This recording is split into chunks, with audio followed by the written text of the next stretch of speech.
It feels like China is winning the propaganda war related to information coming from China, from Chinese citizens or pro-CCP lovers who love socialism, detest democracy related to that.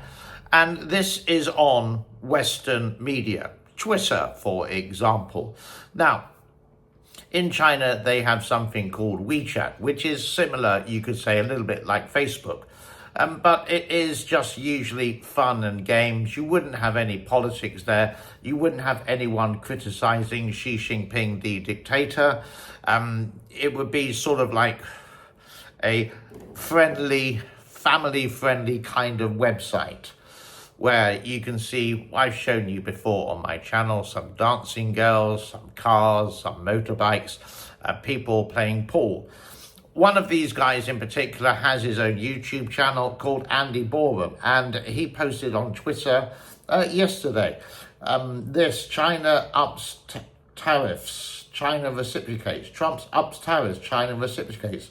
Trump admin begs. Well, begs is sort of like a, don't know, Xi to call. China does nothing. Yeah, that's the same. China does nothing, really. Trump announces he's ready to make a deal. China does nothing.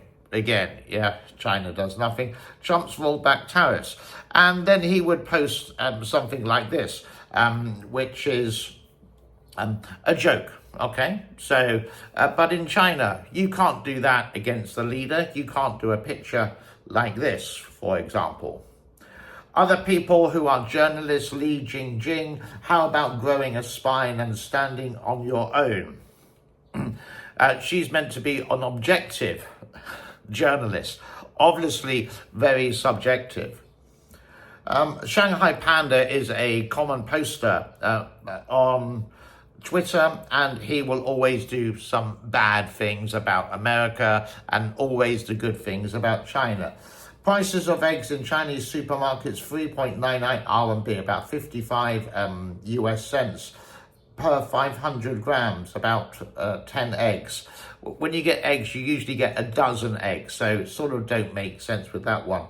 Manga, Chinese government must be locking up its chickens in concentration camps and forcing them to lay eggs while erasing the chicken culture. It's sort of like just really anti the world, and China is sort of like number one.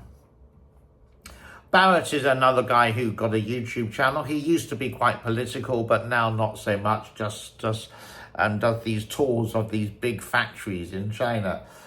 This is a big problem with US trade policy. It changes almost day by day, almost hour by hour. One day is 145% tariffs on everything.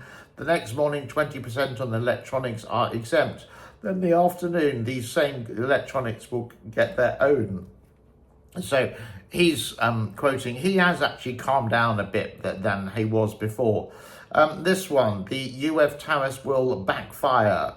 The box prototype costs 800% more than in the USA. And this one from the Chinese embassy in the US, this is a upright lie. Chinese people have never bullied, oppressed or subjugated people in any country and never will. We will also never allow any foreign force to bully, oppress or subjugate us. Well, Vietnam would be one. Tibet would be another one. Mongolia would be one. The Uyghurs would be in Xinjiang as well. So China embassy in US, that's a bit of a porcupine, a little bit of a lie there, isn't it? And Shanghai Panda with another post there. And do we have any more? Oh, this is the last one.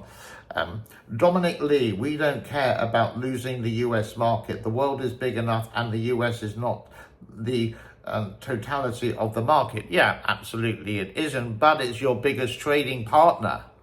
You didn't seem to mention that, and you would have to do a lot of work to get all the other countries as much money as America gives China, etc., with their products. So you can see on this media, this is just on Twitter, this is just done in about 5 minutes time, all these kind of posts, usually from people in China, or they are pro-China and they're really anti-West, or they're anti-Western. They may like Trump, but they don't like the policy of Trump. They don't understand the long-term future of it. Remember, Trump is a businessman. He does the art of the deal, and he does it really well. And this is something big, obviously, that everyone seems to know about in the world.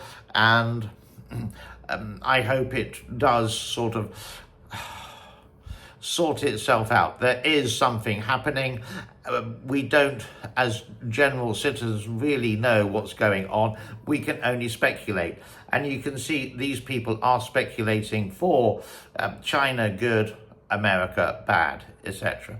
I know I do this quite often related to it, but I wanted to show you some things. If you don't use Twitter, for example, or X as it's called now, what's happening with the social media, and some people doing conspiracy theories, some people like the the China embassy in US, just doing porcupines and lies. Remember at Tiananmen Square, 1989, it's not in the Chinese history books. They try to delete it. And one thing which Mr. Andy Borum does, China does nothing. China does nothing. China does nothing. Exactly. They're doing nothing to relate to the situation, to understand it and to get it resolved, etc., etc. I think you understand my drift here. That's all I got to say for today related to it. It's just me ramping on related to it. I do live in Asia. I've lived in Asia for 31 years. Does it affect the country where I am? Well, not at the moment, but maybe, who knows with that. This country and China are actually quite good friends. There have been quite a few constructions related to the Belt and Road Initiative, like an airport which has been built about 40 kilometers away, which has 10 flights a day. Who's going to pay for that? But that's another story entirely. Please do like, subscribe and share, and I will see you soon. Thank you very much. Bye-bye for now.